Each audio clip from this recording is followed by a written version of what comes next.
ចាប់អារម្មណ៍កន្លែងអង្គុយលេងបុគ្គលិកនៅទីនេះគឺរាក់ទាក់ជាមួយនឹងភ្ញៀវ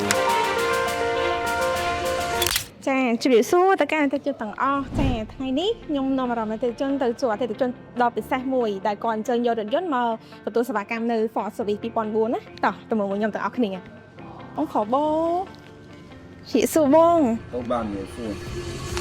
បងចង់ដឹងថាពេលដែលបងអញ្ជើញមកដល់នេះតើបងចាប់អារម្មណ៍មកអីមុនគេដែរបង ចាប់អារម្មណ៍កន្លែងអង្គុយលេង គួយលេងណាបង នេះ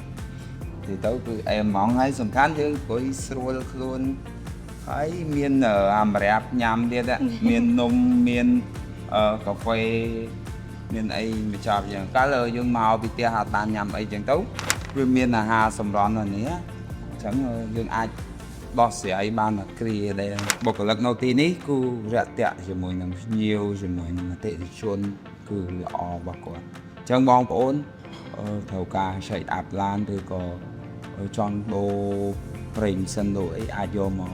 Ford នៅផ្លូវ2004បាន